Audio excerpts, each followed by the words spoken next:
मर्द ऐसे ही होते हैं। आजकल हर मर्द हवस का पुजारी है। मुझे एक साहब बता रहे थे, वो डॉक्टर हैं।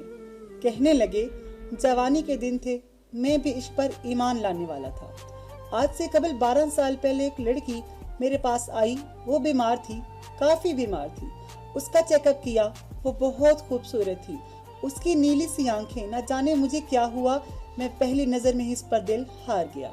लेकिन खामोश रहा, उसका इलाज जारी रहा। वो बिल्कुल ठीक हो गई। जब वो आखिरी बार मेरे पास आई, मैंने हिम्मत करके उससे कहा, क्या आपका नंबर मुझे मिल सकता है? ये था तो मेरे शोबे के खिलाफ, लेकिन जवान था, नादान भी था। इसने मेरी तरफ देखा, फिर मुझे अपना नंबर दे दिया। वो इतनी खूबसूरत थी, मैं बता नहीं सकता। उसकी नीली सी आंखें, गंदुमी रंग, मुस्कुराए तो डिम्पल बनते हों, खूबसूरत मुलायम बाल। मैंने उसे कॉल की, वो मुझे पहचान गई। जी डॉक्टर साहब, मुझे यकीन था आपका फोन जरूर आएगा। मैंने पूछा, आप क्या कर रही थी? आहिस्ता से बोली, बस हालात से लड़ रही हूँ। मैंने बात मजाक में टाल दी। क्या हालात से लड़ना भला? आप ये बताएं, रहती कहाँ हैं? उसने बात बदल दी। डॉक्टर साहब छोड़े ना, मैं कहाँ रहती हूँ? आप बताएं, आप क्यों करते हैं मुझे कॉल? क्यों नंबर लिया मेरा? मैं मुस्कुरा दिया। आप जानती हैं, अल्लाह पाक ने आपको कितना खूबसूरत बनाया है। आप बहुत प्यारी हैं। वो खामोश हो गई। डॉक्टर साहब, प्यारा होने से क्या होता है? काश नसीब भी प्यारे होते। मैंने सवाल किया, क्यों? आपके नसीब को क्या है? वो चुप हो गई। डॉक्टर साहब, आप टाइम पास करना चाहते हैं मुझसे? वो ये बात कर रही थी, मेरे पास मरीज आ गए। मैंने फोन बंद कर दिया। हमारी बात हो रही थी। वो मुझे कहती, डॉक्टर साहब, आपका इश्क मैं जानती हूँ कहाँ तक है। आप बता दें कब, किस वक्त आपको मिलने आऊँ। उसकी ये बात सुनकर मेरे रोंगटे खड़े हो गए। मैंने कहा, तुमको ये बात करने से पहले सोचना चाहिए था। मैं ऐसा इंसान नहीं हूँ। मैंने उससे पूछा, आपके अम्मी अब्बू कौन है फैमिली में? आहिस्ता से बोली, सिर्फ अम्मी है और 2 छोटी बहनें। अब्बू नहीं है, भाई भी नहीं है कोई। मैंने घर के अखराजात का पूछा, कैसे घर का निजाम चलता? वो खामोश हो गई। इशा की नमाज का वक्त हो गया था। कहने लगी, मैं नमाज पढ़ लूं। मैंने हाँ में जवाब दिया। वो सिर्फ दिन में बात किया करती थी, रात को वो मुझसे बात नहीं करती थी। मैंने बहुत बार कहा था रात को बात किया करो, लेकिन कह देती मैं रात को जल्दी सो जाती हूँ, मैं नहीं कर सकती रात को बात। खैर, हमारी बात का सिलसिला चलता रहा। 1 साल गुजर गया। मैंने उससे शादी करने का इरादा कर रखा था। उसकी बहुत इज्जत करता था मैं, क्योंकि वो 5 वक्त की नमाज पढ़ती थी और उसको देखकर मैं भी 5 वक्त की नमाज पढ़ने लगा था। मैं उस पर हक जताया करता था। उसके सामने मुझे अपनेपन का एहसास होने लगा था। वो मुझे खाने के वक्त मैसेज किया करती थी, आपने खाना खाया? मैं अगर कभी खाने से लेट हूँ तो मुझे डांट देती थी, लेकिन हमेशा वो एक बात कहती थी, डॉक्टर नबी खान, आप बहुत अच्छे इंसान हैं। मैं नमाज पढ़कर दुआ करती हूँ, अल्लाह पाक आपको बहुत अच्छी हमसफर अता करे। मैं तड़प कर उसे कहा करता, ईमान, मेरी हमसफर बस आप ही हैं, आपसे ही शादी करूंगा। लेकिन वो जोर से हंसने लगी, नहीं डॉक्टर साहब, मैं आपके काबिल नहीं हूँ। वो बात अधूरी छोड़ जाती। मुझे याद है, मैं उसे जितना भी डांटता, जितना भी कुछ कहता, वो गुस्सा ना करती। मेरी हर डांट, मेरा हर गुस्सा, मेरा सख्त लहजा बर्दाश्त करती। एक बार उसने मेरा फोन ना उठाया। मैंने उसे बहुत डांटा। वो मेरी डांट सुनती रही, फिर आहिस्ता से बोली, डॉक्टर साहब, मैं कुर्बान आप पे, जितना चाहे गुस्सा कर ले, आपके कदमों से लिपट जाऊंगी। मैं इसकी इस मोहब्बत पर मर मिट जाता था। घर में मेरी शादी की बात होने लगी। मैंने अम्मी अब्बू को बताया, मुझे एक लड़की पसंद है, मुझे बहुत अच्छी लगती है, मैं उसी से शादी करूंगा। अम्मी अब्बू ने भी हाँ में हाँ मिलाई। ठीक है पुत्र, जैसे तुम कहो, जिंदगी तुमने गुजारनी है। मैंने अपनी बहन, भाभी, अम्मी, सबको ईमान की तस्वीर दिखाई।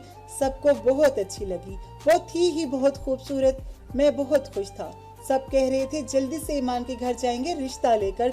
मैंने ईमान को कॉल की, ईमान अपने घर का एड्रेस दे, मेरे अम्मी अब्बू आपके घर रिश्ता लेकर आना चाहते हैं। उसने फोन बंद कर दिया। मैं बार बार फोन करता रहा, लेकिन उसने नंबर बंद कर दिया था। 5 दिन गुजर गए, उसका नंबर बंद था। मैं बहुत परेशान था। उसने कभी अपने घर का एड्रेस नहीं दिया था। मैं बहुत उदास हो गया। मेरे करीबी दोस्त की शादी थी, मुझे भी इनवाइट किया। मैं नहीं जाना चाहता था, लेकिन उन्होंने जिद की, मुझे जाना पड़ा। वो दूसरे शहर में था। मैं वहां गया। مجھے دوست کہنے لگے بہت بڑی کنجری بلوائی ہے، کیا ڈانس کرتی ہے، کیا ناچتی ہے، کیا کمال کا پیس ہے یار۔ میں تو ایمان کی یاد میں اداس تھا، وہ اچانک کہاں غائب ہو گئی۔ دوستوں کے ساتھ بیٹھا ہوا تھا، پروگرام شروع ہوا، سب سیٹیاں بجانے لگے، شور تھا، ایک میوزک شروع ہوا، کچھ لڑکیاں ناچتے ہوئے سٹیج پر آئی، میوزک بجنے لگا، پھر ایک قیامت مجھ پر گزری۔ میری نظروں نے جو دیکھا میں مارا گیا۔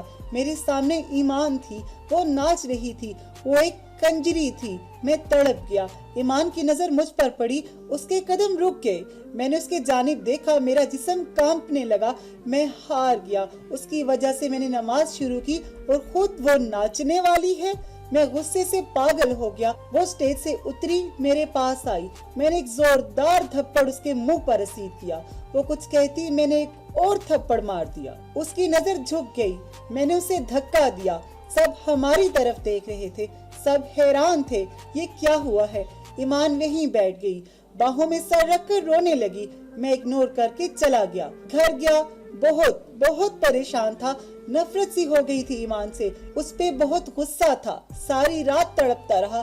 دوست حیران تھے کیا ہوا۔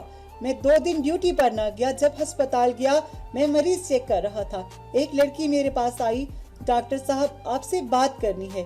میں نے ہاں میں سر ہلایا۔ ڈاکٹر صاحب ایمان، میں نے ایمان کا نام سنا، چلانے لگا اس کا نام نہ لو۔ وہ لڑکی آہستہ سے بولی، ڈاکٹر صاحب ایک بار سن تو لیں، وہ بیچاری حالات سے ہاری ہوئی ہے، وہ گندی لڑکی نہیں ہے، وہ مجبور ہے، آپ بس ایک بار اس کے گھر آ کر دیکھ لیں، سب سمجھ جائیں گے۔ ایک بات کہوں ڈاکٹر صاحب، وہ آپ سے بہت پیار کرتی ہے، لیکن خود آپ کو آپ کے قابل نہیں سمجھتی، ہر وقت آپ کی باتیں کرتی رہتی ہے، ہر وقت آپ کا ذکر کرتی ہے۔ ایک بات بتاؤں، وہ بہت اچھی ہے، پلیز اسے سنبھال لیں، وہ تھک گئی ہے زندگی سے لڑتے لڑتے، اس کی ماں کینسر کی مریضہ ہے، بہنیں چھوٹی ہیں، اسکول پڑھتی ہیں، وہ عزت سے جینا چاہتی تھی، لیکن زمانے نے اسے نوچ کھانا چاہا تھا۔ بس اس سے آگے کچھ نہ بولوں گی، میں کچھ نہ کہوں گی، اسے معاف کر دیں۔ میں خاموش تھا، رات کو گھر آیا بہت اداس تھا۔ ایمان کے گھر کا ایڈریس مجھے وہ لڑکی بتا گئی تھی۔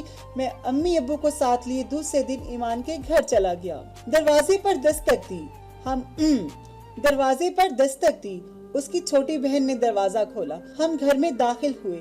ایمان کی امی چارپائی پر لیٹی ہوئی تھی، ہم پاس گئے، اس کی امی کھانستے ہوئے اٹھی، آپ لوگ؟ میں نے تعارف کروایا، میں ڈاکٹر ہوں۔ ایمان نماز پڑھ رہی تھی، امی ابو بات کرنے لگے، ہم آپ کی بیٹی کا رشتہ لینے آئے ہیں۔ ایمان نماز پڑھ کر آئی، مجھے دیکھ کر حیران تھی، ڈاکٹر آپ یہاں؟ میں ہلکا سا مسکرا دیا، میں نے کسی کو کچھ نہ بتایا تھا ایمان کیا کرتی ہے۔ ایمان نے مجھے بہت منع کیا، میں اچھی لڑکی نہیں ہوں۔ میں مسکرا کر بولا، جس کی وجہ سے میں 5 وقت کا نمازی بن گیا، بھلا وہ کیسے اچھی نہیں ہو سکتی؟ حالات مجبوری کے تماشے ہیں میری جان، آپ رزق کی خاطر ناچنے لگی، اب میں ہوں نا، سب بھول جاؤ، اب سے آپ میری عزت ہیں، آپ کی امی اور بہنوں کی بھی ذمہ داری میں اٹھاتا ہوں۔ ایمان بلک بلک کر رونے لگی اور ڈاکٹر کی باہوں میں سمٹ گئی۔ پھر کچھ دن بعد ہمارا نکاح ہو گیا، ہم نے شادی کر لی۔ یہ تھا تو ناممکن، لیکن ایک سچا مرد ہمیشہ عورت کی عزت کا محافظ بنتا ہے، شاید میں نے بھی وہی کیا۔ میں نے کبھی کسی کو نہیں بتایا ایمان ناچنے والی تھی، اس کے حالات اور وقت نے اسے ناچنے والی بنایا تھا، میں کیوں کر اس کے دامن پر کیچڑ اچھالوں؟ ایمان میرے سینے لگ کر رونے لگی، نبی آپ سے فرشتے بھی ہوتے ہیں دنیا میں، بھلا مرد تو عزت نوچتے ہیں، آپ تو میری عزت کے محافظ بن گئے۔ مرد اتنا خوبصورت بھی ہو سکتا ہے، میں نے ماتھے پر بوسہ کیا، مرد وہ نہیں ہے جو کسی با پردہ باحیا شہزادی کو ناچنے والی بنا ڈالے، بلکہ مرد وہ ہے جو کسی ناچنے والے کو بھی باحیا اور با پردہ بنا دے۔